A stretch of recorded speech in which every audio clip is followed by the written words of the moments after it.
friends, this is Grace and welcome to my channel and welcome to process video 236. So if you would remember, in the beginning of this month, I shared my digging through my stash layout, and it was all about cut files.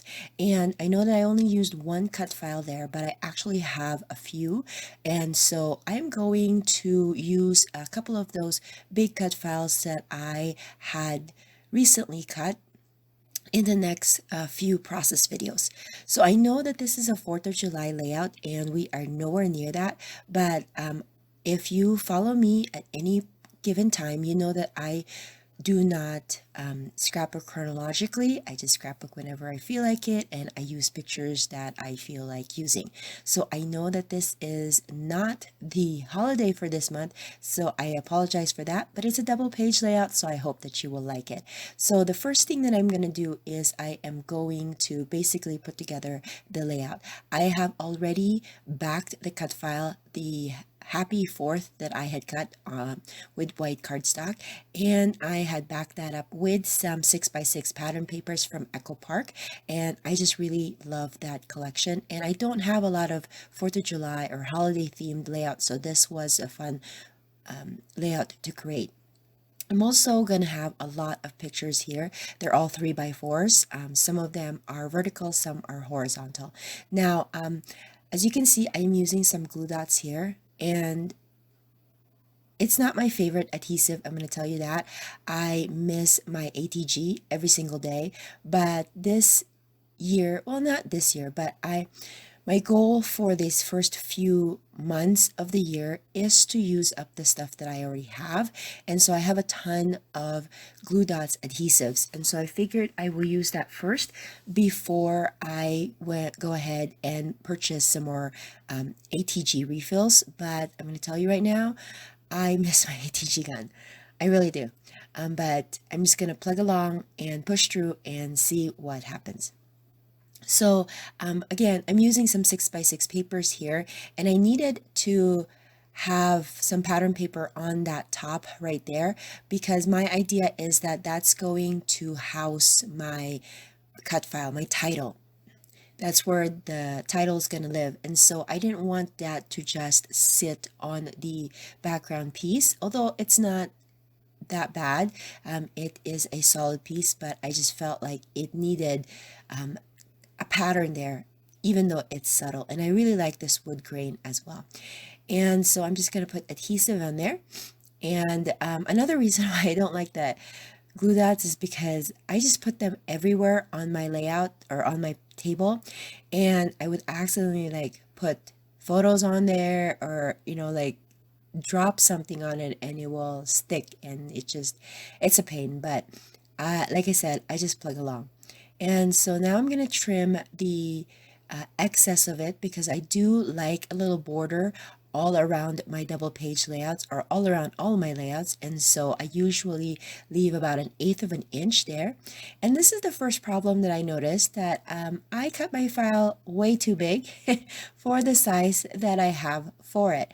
And so if I put that there, which I had originally wanted to put it there, I am going to cover up some of my photos. And so I noticed that if I keep those vertical photos on the left and put the Happy 4th on that other side, that I will be able to save this layout. Now I'm a little bummed because then I moved those vertical photos, or some of them, over to the top of the right side, and then I covered up the pattern paper that I wanted to highlight. So yeah, this layout was not going right at this point, but it's okay. You plug along, and that's what I've learned in life, right? That when life gives you lemons, you just make lemonade. So I'm gonna move on. At this point, I don't know how I'm going to salvage this. I want the pictures, I want the papers, I really want that cut file because I worked so hard with it, backing that up and putting fun foam with it. So I'm going to just move along and see what I ended up with. And so I'm going to just end up putting that big title on the right side. And I am bummed because I don't have a big enough pattern paper to back that up, because then that space is no longer 6x6. And I didn't want to piece that paper together so much more than I've already done on the right side. So then I'm just only going to show a little peek of that wood grain, and I think that's just only like a 2-inch strip there, and then I'm gonna cover that up more with some stripes or strips of paper because it just seemed like it needed it. But I will be adding that strip of paper on the right side, two of those there, and then I will also add a strip of paper on the top of the vertical photos on the left, just because I feel like it needed something to go between the cardstock and also the photos.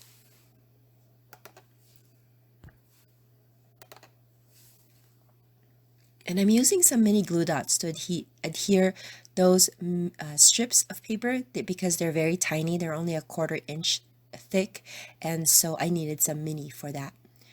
And then I have my journaling already pre-printed, and I did add a border punch on the edge of that just because you're going to see me add a border punch on the right. So the way that I was able to incorporate that wood grain is to create a border with it, and I figured that if I cut it from the 6-inch, that I would only have to connect two instead of like multiple papers so that I can cover that background. So that's how I'm going to add the wood grain design onto the right so that it will be balanced with the onto the left so it will balance with the right piece. So as you can see, this time around I switched with some strip adhesive, and that's also already in my stash, and I decided that that one was way better than using the glue dots that I was using, just because the glue dots was giving me a hard time, sticking to things that I don't want, because again, that's just how I scrap. I just put things on the side, and yeah. Going forward with this, I'm adding my strips. As you notice, it did adhere to my photo, which, yeah, it was just kind of irritating, but I plug along. I want to use up my stash. That's really what I want to do. So now I'm going to peel off all of this, and as I'm doing this, because this is really just monotonous job, I hope that you guys are liking the videos that I have been offering so far. If you have any questions, if you have any ideas that you would like me to show, make sure that you leave that in the comment section below. If you are new to my channel and this is your first time, welcome. My name is Grace, and I have an obsession, a love, and a passion for paper crafting and documenting. In this channel, you will see me create scrapbook layouts, and most of them are double page, single page, but almost all of them are using multiple photos, meaning that there's more than one photo on a page. And I also make cards because that's something that I love to do as well. And then once in a while, I show you some, I call it altered items, or 3D dimensional paper craft projects, because I love working with papers in any shape or form. So I hope that you guys will stick around. If you do like this, please consider giving it a thumbs up and subscribing. And make sure that you hit that bell button so that YouTube will notify you when I post a new layout. Also, I want you to know that I have an ongoing year-long series which I share every 2 weeks, and that is me making layouts, digging through my stash, and I do it in the ABC fashion, or alphabet fashion.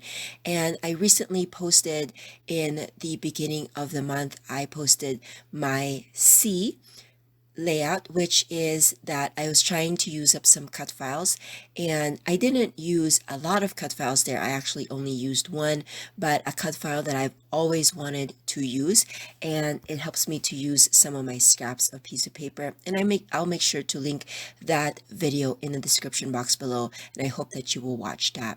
And this is kind of, I want to say, a continuation of that, because I am using some cut files here.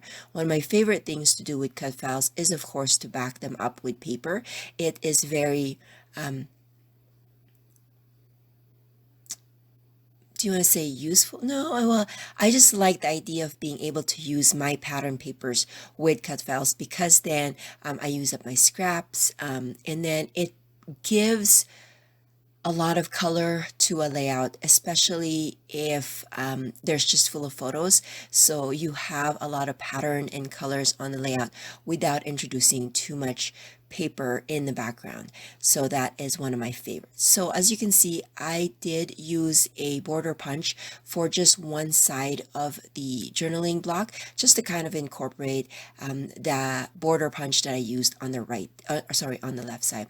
And these stars are actually part of the cut file, and it was just cut with the white piece of paper that I used for that title block. And so I'm just adhering that in some more spots in the layout, just to incorporate the white and incorporate that 4th of July theme that I already have going on in my layout or in the rest of my title. So I'm just basically at this point, I am just layering and also embellishing. I've already have my photos and my journaling and my title, and that's basically how I do a lot of my layouts. Is I go with the most important thing for me anyways. The important things are the photos, the journaling, the story, and the title, and then I embellish. That's always the last thing that I do, is embellishment, because I feel like that's like the sprinkling of a cake or a dessert.